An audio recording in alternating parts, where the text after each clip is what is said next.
Hi, it's Ashleigh from Sweet Dreams Bake Shop, and welcome back to my channel where I make a lot of cake and cookie decorating tutorials as well as give a lot of baking business tips.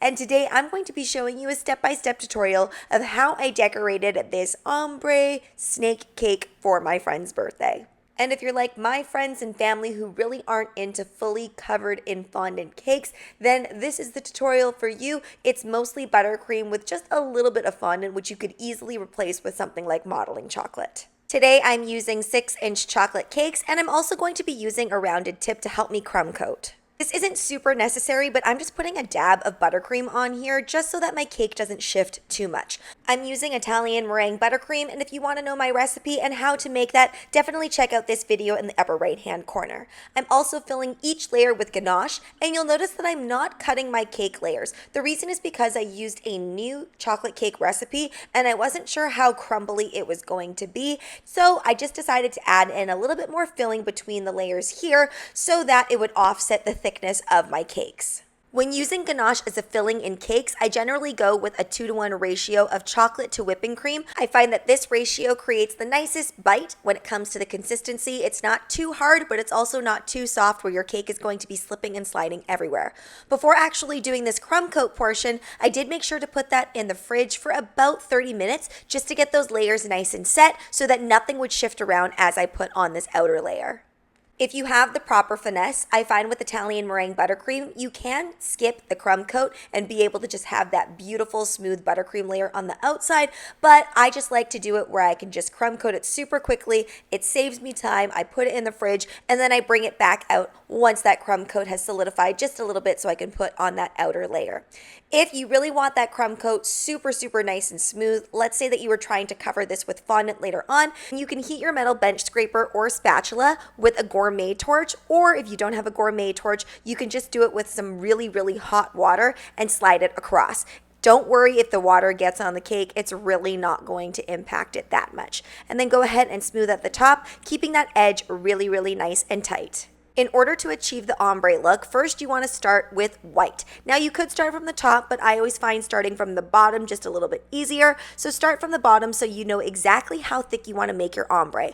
I basically did 2 lines all the way around for each color.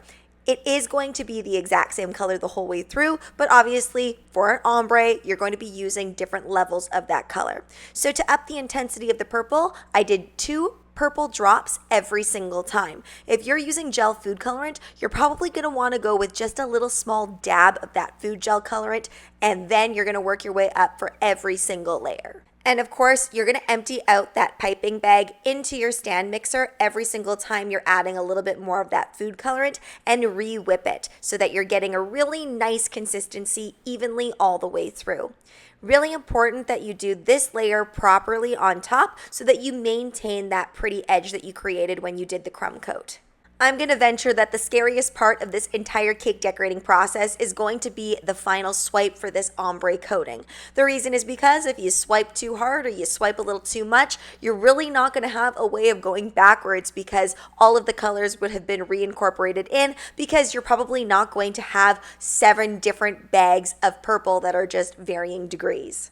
One of the best tips that I can give you as somebody who has suffered a lot from trying to do a smooth buttercream swipe is using a piping bag really does help because your buttercream is significantly thicker. And don't worry about how thick it is because you're going to swipe most of it away. The other thing you need to consider is the thickness of your buttercream. If it has a lot of hold like this Italian meringue buttercream does, you're probably going to want to give it a little bit more pressure. If you don't have enough pressure, then you won't get it really nice and smooth. Buttercreams with body also hold up a lot better to that gourmet torch trick, and it helps get it smooth. And don't worry if you have a few little lumps and bumps there. If you know that you're going to be putting decor in places that is going to cover that up, then there's no need to be picky and try to make it ultra smooth. This is also why doing simple cakes like simple plain white cakes are one of the toughest things because you really have to get it perfect. In this instance though, I knew that I was going to be adding on some things. Now I know the whole geode trend has had its day in the sun, but I thought it went really well with the mix of pretty and hard, edgy vibes. It's important to note that I did place this in the fridge for about 15 minutes before going to work on it. The reason is because if I went right away after I had coated this, it can sometimes be a little bit too loose and then things start falling apart a lot more easily. So this way we keep everything intact. For beginner cake decorators, this part can feel very intimidating, but just go at it. Create a really beautiful shape for your geode. Sometimes the shape of a geode can actually ruin the entire cake. So I decided to stick with triangular like pieces, and because I'm sticking with purple, it's going to look relatively normal as amethyst does exist in nature. Now the hardest part about this entire cake, aside from doing that swipe, is getting these candy rocks in the right area. By the way, the candy that I'm using, it's kind of like those candy rocks that you have on a lollipop, but instead they're all broken up. I got this from my local cake supply store. You can find these pretty much everywhere, but if you can't, you can always take those rock candy lollipops and then break them up yourself. I do recommend that you start with the clear rocks because you will be able to dye this any color, either with gel food colorant that you're painting on or with your airbrushing system, and you won't have to waste money buying different colors, and honestly, it looks a lot more natural when you just paint it on yourself. Using a large petal tip, I am creating a rose here. If you've never done a buttercream rose before, use Italian meringue buttercream. It's the easiest of the buttercreams, it's the most stable, and you're basically just doing rainbow arcs all the way around. If you are going to make your cake ombre like I did, I do recommend that you continue on that ombre by making this either the same color as the top layer or making it a little bit darker. You'll see later on I do add some contrast. Here I added on a few darker flowers, but they're not that much darker. Again, to really continue on this ombre look, I want to make sure that I'm not going too far off the spectrum or else it will start to look a little bit out of place. I'm making flowers that just have 5 petals, and I'm doing this with the exact same tip that I used. I don't like having to switch my tips on and off, so this is a great way to get a little bit of some different things going on, but not have to switch anything out. And then I'm going to add on some edible pearls in the center of each of these flowers so that we have some contrast. I really want to build in those gold elements because we are going to have that big gold snake on top. If you don't like the taste or the bite of those hard, crunchy sprinkles like the ones that I'm using, you can use some yellow sixlets. All you need to do is put some luster dust in a container, shake it around, and you will get that nice shiny gold. It just might not be as metallic as what you see on my cake. To make the snake, I just grabbed any old color because I knew that I was going to be painting this with my vodka and luster dust mixture. I went with this peach, which I knew wasn't going to show through too much. I wouldn't recommend a darker color, especially if you want that gold to really shine through, because it could end up dulling the shine. I'm using fondant here, but you can use gum paste or you can use modeling chocolate, whatever you have on hand. I made a really, really simple snake, so I kept the top nice and thick and then I thinned it out towards the end. And you'll see here that I just chopped off that front end, and in order to make that more malleable, you can always use a little bit of shortening mixed in with your fondant just so it's nice and pliable and won't dry out on you. Even as fast as I was going, it did dry out on me a little bit, so if you are a slow worker, definitely add in a lot of shortening.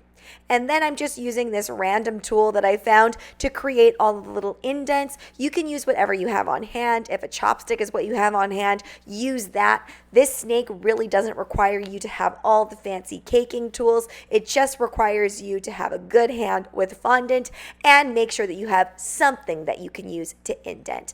I'm creating the scales here by just dabbing this tool that I have into that fondant and working relatively quickly, because if you don't, you're going to end up with dry, cracked fondant. You can see here as I'm folding this snake onto the cake, things are cracking a little bit, but I am not fretting because I know that I'm going to be taking some of my buttercream and covering up those areas to make it look like the snake is really living in those flowers. And also, if you're the type that likes to move things around frequently and you really can't decide where things should go, I highly recommend keeping your cake in the fridge for about 20 to 30 minutes to give a chance for those buttercream flowers to solidify, so then that way if you're moving things around, you won't damage your flowers. But honestly, any mistakes that you make with the snake or whatever other creature you might decide to put on your cake, you can always cover it up with buttercream.